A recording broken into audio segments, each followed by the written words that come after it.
Poštovana gospođo potpredsjednice, budući da danas trebamo raspisati po prvi puta od osnutka Hrvatske države narodni ustavotvorni referendum kao prvi slučaj, dakle neposrednog odlučivanja naroda, želim skrenuti pozornost u ime HDZ-a da procedura kojom sada vladajući namjeravaju provesti referendum nije odgovarajuća.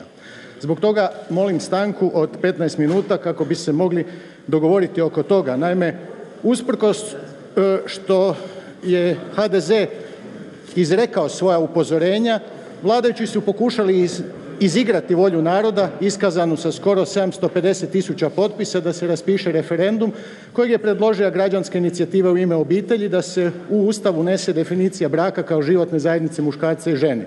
I to tako što su u odluci Odbora za Ustav, Poslovnik i politički sustav unijeli da se tek pristupa promjeni Ustava i protuustavno tumačeći da o tome treba odlučivati glasovanjem u Saboru u kojem naravno vladajući imaju većinu, ali nakon upozorenja Ustavnog suda morali su se povući. Ipak i odluka Odbora za zakonodavstvo da ustraje u takvoj odluci navodi na veliku zabrinutost kod svih upućenih, pa molim da se da stanka kako bismo mogli raspraviti o našem stavu vezanom Ustavu.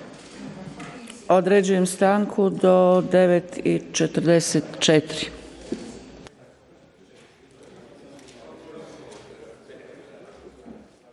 Igor Dragovan, izvolite. Tražim stanku za klub SDP-a 10 minuta. U 9,50 ćemo. Razlog je na potpuno neosnovane optužbe, laži i objede predstavnika kluba HDZ-a prema SDP-u. Povreda Poslovnika. Ivan Šuker. Gospođo potpredsjednice, s obzirom da je razlog za stanku HDZ-a jasno iznešen, ne može kolega Dragovan u nemogućnosti poslovnički da odgovori na ono što je rekao predstavnik kluba HDZ-a tražiti stanku. Naprosto nema poslovničkih uvjeta za to. Može tražiti stanku da se očituje na izlaganje koje je imao klub HDZ-a. Određujem stanku do 10 sati. Tražimo i mi stanku isto. I mi tražimo stanku.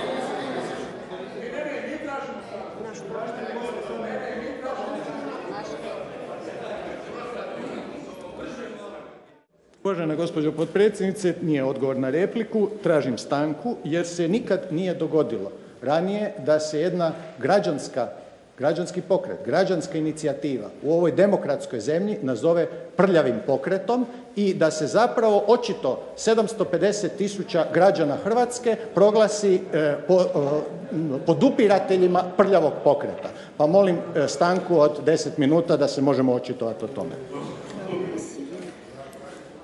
U ime kluba HNS-a Dragutin Lesar. iz tih razloga očitovanja tražim stanku za klub. Dragutin Lesar. U ime kluba Hrvatskih laburista također tražim stanku od 10 minuta kako bi pokušao utjecati na daljnji tijek rasprave u ovom domu o ovoj važnoj temi. Kolega Pupovac, Salapić. Izvolite Pupovac. U ime kluba SDSS-a također tražimo stanku od 10 minuta. Salapić. Potpredsjednice, istih razloga tražimo stanku. Furio Radin. Klub nacionalnih manjina također traži stanku. To je sve? Utvrđujem stanku do 10 sati i 56 minuta.